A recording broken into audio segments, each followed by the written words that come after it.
Buenos Aires y vamos a entrevistar al escribano Claudio Caputo. Y con él vamos a hablar de algunos temas que son de mucho interés y que en estos días se están sobrevolando un poco a toda la comunidad. Muchas gracias por recibirnos acá. Al contrario, es un placer tenerlos en esta casa. Gracias. Bueno, el planteo que quiero hacer y un poco para resolver algunas dudas que genera es de lo que se está hablando últimamente del nuevo boleto electrónico inmobiliario.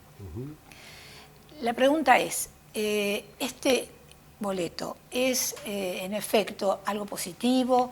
¿Funciona bien como se menciona en otros países? ¿Esto puede favorecer realmente como se piensa traccionar más el mercado? ¿La gente puede acceder de esta manera a tener, digamos, la posibilidad de comprar en pozo y tiene de alguna manera como un respaldo este boleto para iniciar, digamos, toda una operación que, bueno, después va a llevar bastante tiempo? Dudas que se generan y que estaría bueno si usted nos puede ayudar a comprenderlos. A ver, está bueno que esclarezcamos ante la comunidad este tema porque ha tenido una, yo diría, inédita difusión. Inédita porque ten en cuenta, Adriana, que la reglamentación del boleto digital, así llamado, tiene varios meses y sin embargo se produjo en el curso de la semana próxima pasada una conferencia de prensa como si fuera una novedad. Sí. Creo que la incentivación de esa difusión ha surgido a partir de que en estos meses de vigencia de las normas reglamentarias que así lo generó, no ha tenido uso. Pero para dirigirnos en pos de responder específicamente a tu pregunta y para que la comunidad entienda. El boleto de compraventa es un acuerdo de voluntades entre partes compradora y vendedora, en especial, en este caso, de acuerdo a la norma reglamentaria, referida solamente a una parte de la actividad inmobiliaria, que es el desarrollo de edificios en construcción, o sea, lo que se llama las ventas en el pozo. Así es, claro. O sea, cuando el edificio todavía no existe. Exacto. Bien.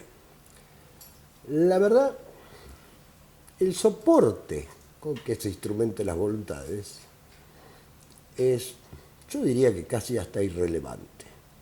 Se puede materializar ese acuerdo de voluntades en un documento papel o en un soporte electrónico. No cambia eso el sustrato si ese documento, papel o electrónico, refleja efectivamente el acuerdo de voluntades y si ese acuerdo de voluntades se ha arribado con el debido asesoramiento y comprensión de las partes. Este es el meollo del tema, o uno de los aspectos que a nosotros nos preocupa sobremanera, porque hay que circunscribir esta realidad digital a una cultura media.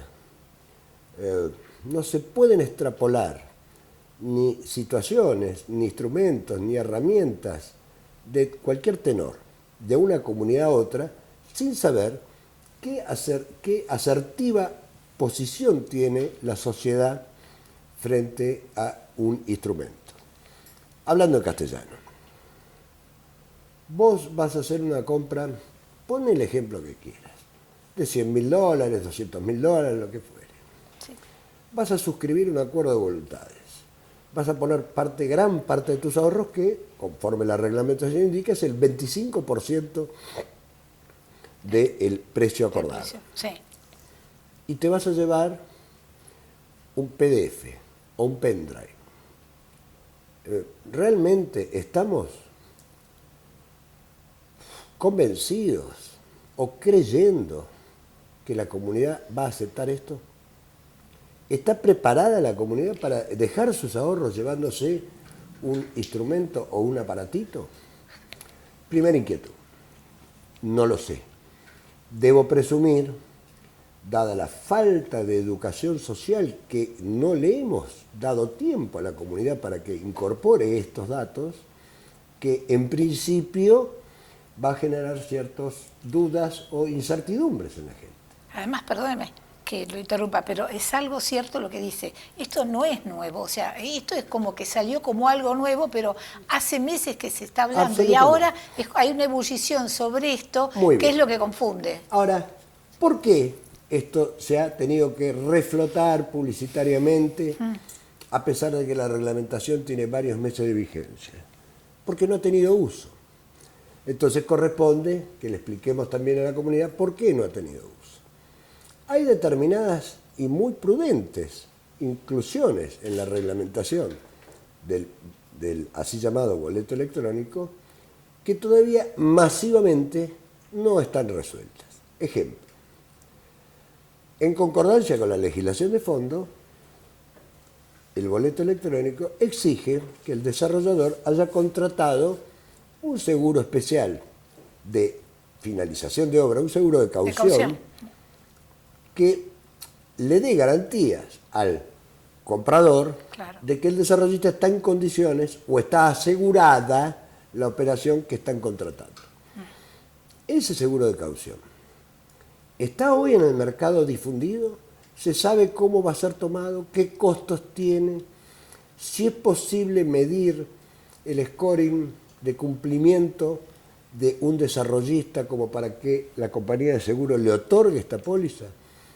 Digo, en Argentina hay algunos desarrollistas, algunas constructoras de una vastísima trayectoria, donde indudablemente cualquier actuario, cualquier estructuración técnica de un seguro puede decir, bueno, tomo una compañía desarrollista que tiene 50 años de vida, que ha hecho 200 edificios, que nunca tuvo un incumplimiento, va a tener un costo de seguro y lo puedo mensurar. Ahora, si se juntan 4 o 5 inversores privados que quieren hacer un desarrollo y quieren salir a comercializar para contar con este instrumento, y la compañía de seguros no tiene manera de evaluar ese riesgo, no sé si le van a otorgar el seguro. Esta es una inquietud que está en la comunidad, no está difundido su asertiva resolución por parte ni de la Superintendencia de Seguros, ni de la comunidad vinculada, o sea, los desarrollistas no saben cómo va a funcionar esto, con lo cual el primer problema que tenés es, frente al requerimiento de demostrarme que existe la póliza, ¿va a estar esa póliza? ¿Qué costo va a tener? ¿Quién lo va a asumir el costo de la póliza? Segundo ejemplo. El boleto digital tiene por objeto final transformarse en un instrumento financiero que le permita o al comprador ir al banco a tomar un crédito para sufragar las cuotas del 75%, o al desarrollista, perdón, estoy un poco acá tardado, al desarrollista ir con ese boleto, con la oferta ya adquirida, asegurando entonces el flujo de fondos futuros, dando por supuesto que el comprador va a cumplir, para decirle al banco, préstame plata. Bien. Dejando de lado el intríngulis que ya planteamos respecto al seguro, obligatorio, impuesto por la norma de fondo y que la reglamentación así lo refleja. El banco está hoy en condiciones de otorgar crédito, ya sea para el desarrollista o para el tomador. Y si lo está, ¿en qué condiciones financieras? Es esta coyuntura financiera, básicamente, a tasas del 60-70%, las que hace inviable la estructuración de cualquier cuota que sea accesible para la sociedad media. En consecuencia, segundo argumento que refleja el por qué ha tenido que ser reflotado publicitariamente, porque no ha tenido práctica. ¿Se entiende? Sí, sí, se entiende, y además, claro, es como que quedó lento, como quedó ahí en el... Bien. Ahora, hay una cuestión de fondo que vuelve a ser jurídica y cultural que no se puede soslayar. Cuando uno, en función de la experiencia instrumental que los escribanos tenemos, cuando uno está interactuando con desarrollos de primer nivel, en general estamos acostumbrados, los operadores jurídicos, a interactuar en nombre de o del desarrollista o del comprador con profesionales de la otra parte, sea el del desarrollista o sea el del comprador. O sea, todo fluye, digamos, ¿Por no qué? hay inconveniente. Porque, claro, porque porque ya está el comprador habituado. del comprador de producto denominado para la jerga AAA, o sea, lo top del mercado, en general interactúa a través de un profesional. Un abogado que sabe del tema, que entiende, que asesora, que ve las cláusulas, que analiza las cláusulas de un contrato, que es muy complejo, porque es un contrato donde yo me obligo a hacer algo futuro y vos te obligás a pagarme todos los meses, cuotas determinadas. Cuando vos cambiás el eje socioeconómico y salís del mercado AAA, estamos en una sociedad donde el impacto de las variables macroeconómicas, y estoy hablando de los últimos 20 años, para que no haya malas interpretaciones de coyunturas de gobierno, de un gobierno o de otro gobierno. Cuando estamos frente a una sociedad con los índices que tenemos y que son públicos, que ha emitido inclusive varias universidades nacionales, de imposibilidad de comprensión de textos, imposibilidad de interpretación clara de cuáles son los derechos y obligaciones que uno asume cuando suscribe un contrato. Poner un instrumento que es tan dinámico y ágil como lo electrónico. Y sofisticado, digamos, para lo que era antes. Sofisticado porque la persona se queda aún sin la posibilidad de llevarse el papelito tradicional al que está acostumbrado. Que no estoy diciendo que sea malo ni bueno. Estoy diciendo una situación fáctica. Estoy describiendo una realidad. La consecuencia o la conclusión es que va a ser muy difícil si no hacemos una acción cultural de difusión, de participación, en donde se explique qué es una firma digital, porque para que el boleto sea digital, las partes tienen que firmar digitalmente. Y eso tampoco, tampoco hay training para eso. Ahí entramos en otro terreno complejo. Digamos, ¿estaría todo implementado para poder esto llevarse a cabo hoy, por ejemplo? Si hay alguien que quiere hoy tomar una decisión de esta naturaleza, decir, bueno, ya decido hoy, quiero hacerlo, quiero concluir y hacer que el boleto se firme. Bueno, entonces yo te voy a contestar lamentablemente, debo contestarte en una doble vía. El aspiracional, que sí, por supuesto, cualquier herramienta digital tiende a la inmediatez, a la facilidad temporal, al acortamiento de plazos, y todo eso es loable y muy bueno. Y sobre todo, es loable generar instrumentos financieros que permitan el acceso al crédito a la gente, tanto al desarrollista como al tomador. Desde el punto de vista aspiracional, entonces, es una muy buena implementación futura. O mejor dicho, más que la implementación, es una muy buena idea. Desde el punto de vista práctico, coyuntural y operativo práctico, ¿está en condiciones la sociedad de absorber esto hoy? No, no se lo hemos explicado, no hemos tenido tiempo de explicárselo. Además, para que esto funcione, tiene que actuar un escribano, digo. ¿Cómo es el tema también? Y quiero también hacer una pregunta y una diferencia. Que este boleto está emparentado de alguna manera con el boleto tradicional que estamos acostumbrados, que uno hace del momento de la venta o de la compra, ¿no es cierto? Se hace un boleto y se paga una parte correspondiente de lo que va a ser después el total, ¿no es cierto? Una respuesta lamentablemente doble. En abstracto, en teoría, por supuesto que el cambio de soporte no cambia el contenido. Pues es un boleto. Sea papel o sea digital, es un boleto que acuerda compromisos de futuras obligaciones tanto de una como de otra parte. Ahora bien, en la práctica, volvemos a la realidad concreta, en la práctica, con una acotación final que te voy a hacer con respecto a la participación notarial. Si a ese acuerdo de voluntades no se allega con los previos y debidos asesoramientos y con los controles de legalidad previos, la verdad es conflictivo, porque no se tiene claro, más allá de que el soporte sea papel o el soporte sea electrónico, si la gente que está adquiriendo una obligación a futuro, ha tomado todos los recaudos o ha sido debidamente asesorada para tomar todos los recaudos. Con lo cual, pretender la exclusión, como en alguna publicidad salió, confusa y equívoca, de que esto excluye la actividad del escribano, es un error conceptual social, más que corporativo, es absolutamente social. Digo, Claro, pues me imagino. volvamos a este punto, para que se entienda lo que estoy diciendo. La Argentina es un país en donde, en función de la realidad operativa, cada uno de ustedes tiene, lamentablemente, el legítimo derecho a dudar si el billete que tiene en el bolsillo es bueno o es trucho, porque lamentablemente ha pasado la emisión de moneda no legítima.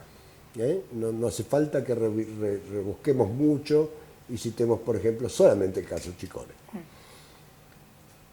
La Argentina, el argentino común, tiene también el derecho a tener legítimas inquietudes de si el coche que posee es mellizo, trillizo, cuatrillizo, porque esto ha pasado.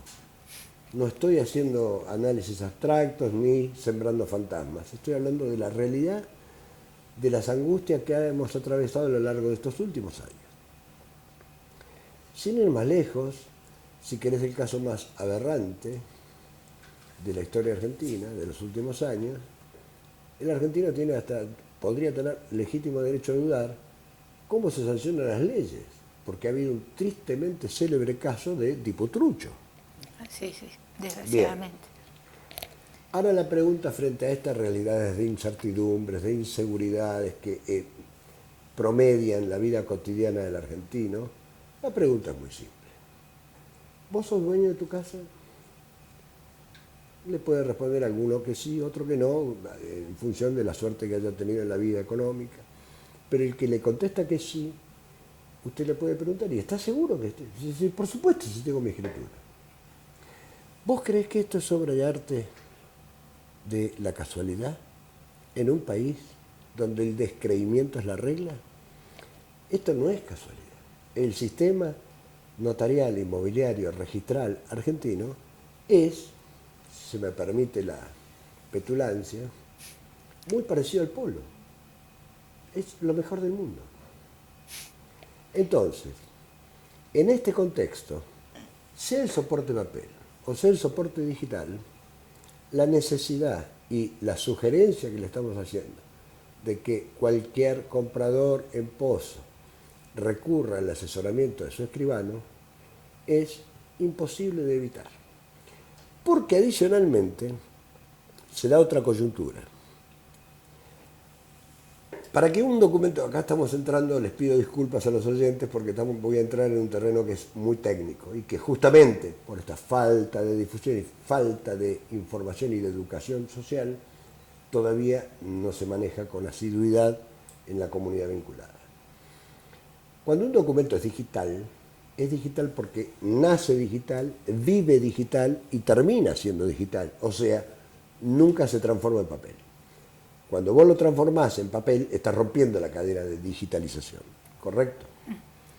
Ese documento digital está basado en que contiene un texto, un contenido, un acuerdo de voluntades y la suscripción de ese documento también es digital, utilizando una herramienta que se llama firma digital. La firma digital, no me voy a meter en cuestiones muy técnicas porque sería aburrir a la gente, pero la firma digital es el uso de un sistema de claves asimétricas por las cuales yo determino con un firmador digital que acuerdo mi voluntad. Y desde el punto de vista tecnológico, hasta hoy, está claro que esa firma digital es inalterable y es absolutamente imputable a la autoría del dueño de esa clave. Digo hasta hoy porque, digamos, también es cierto Los avances tecnológicos nos han demostrado que hasta un chico en un garaje de su casa entró en los esquemas más recontra asegurados del universo, como son los de la NASA. Pero no entremos en esa duda. Demos por cierto que la firma digital es absolutamente inalterable. Ahora bien, que la firma digital sea inalterable quiere decir que yo presté con uso de razón mi voluntad para firmar, o sea, yo entendí lo que estaba firmando. Debe entenderse, y este es el meollo del tema, que la firma digital conlleva un cambio en el orden proporcional de la imputación de responsabilidad que hace el esquema jurídico argentino. Con lo cual, perdón que lo interrumpa, pero digamos para ir cerrando un poco la nota, todo este esquema, digamos que usted está explicando en este momento, digamos, va a generar un cuestionamiento acerca de cómo implementar y cómo cómo va a suceder esto, digamos, a medida que vayan apareciendo los que quieran decir, bueno, quiero comprar en Pozo, quiero hacer, digamos, la operación que corresponda, voy a tener que hacer el boleto. Todo esto llevado a cabo, ¿en qué tiempo? Porque la verdad que estamos hablando y tratando de entender de qué manera algo que se está hablando todo el tiempo ahora en la calle, como si fuera una novedad, y que no lo es tal, pero bueno, como si ahora empezara, y cómo, de qué manera se puede implementar de forma inmediata, Bien. porque de esto se está hablando. Bueno, un poco para cerrar. Para cerrar la idea es esto, entonces. ¿Es bueno contar con un nuevo instrumento digital? Sí. ¿Es de implementación inmediata? No. ¿Por qué? Porque hay que explicarle al soberano cómo funciona. Y hay que hablar con los escribanos. Hay que educar a la gente para que sepa cuál es el nivel de obligaciones y de contrataciones que tiene. Hay que contar con los debidos asesoramientos, para lo cual el profesional del derecho que se especializa en la contratación inmobiliaria, y es el escribano, sigue siendo importante. Porque por otro lado, y con esto permitime que cierre un dato que es no menor, sí. Ya dejando de lado lo que es lo más importante, por lo menos a la luz del Colegio de Escribanos, que es la protección de los intereses del ciudadano. Desde luego. También hay que velar por la formación de las bases de datos jurídicas que son la herramienta para que el Estado pueda tomar decisiones. Hay una famosa frase que una vez me enseñó un ex dirigente de este colegio, que dice que una foto pornográfica dentro de un misal no se santifica, sigue siendo pornográfica. Entonces, ¿es relevante el soporte? Yo diría casi irrelevante, si es papel, si es digital. Lo importante es el contenido y cómo se arriba a ese, con seguridad, a ese acuerdo de voluntades. Ahora bien, una vez que vos tenés eso, para que se transforme en la posibilidad de ser un instrumento financiero, requiere una serie de oponibilidades a terceros. O sea, todo el universo tiene que estar enterado de que hay un edificio que se va a construir con determinados metros, determinada cantidad de pisos, con un croquis, y que de ese edificio una unidad ya fue vendida al señor José Gómez.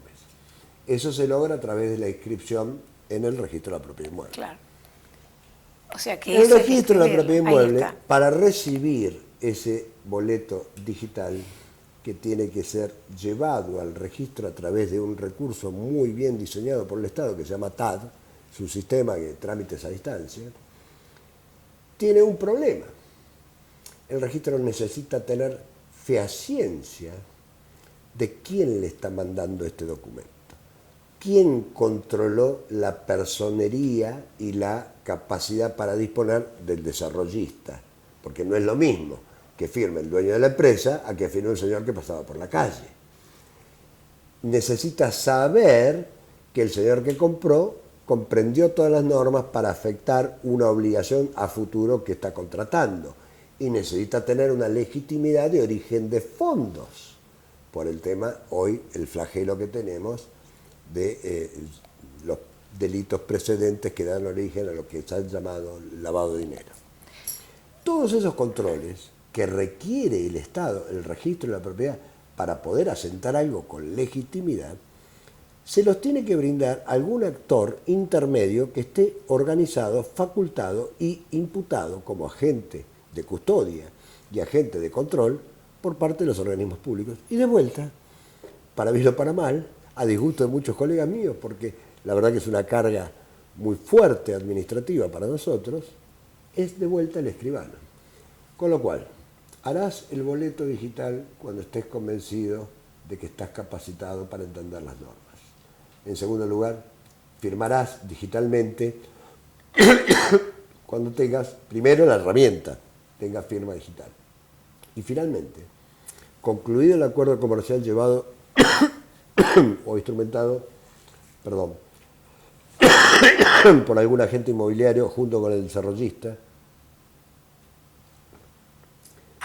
van a tener que ir a un escribano para que haga la minuta digital de eso y lo mande al registro de escribir.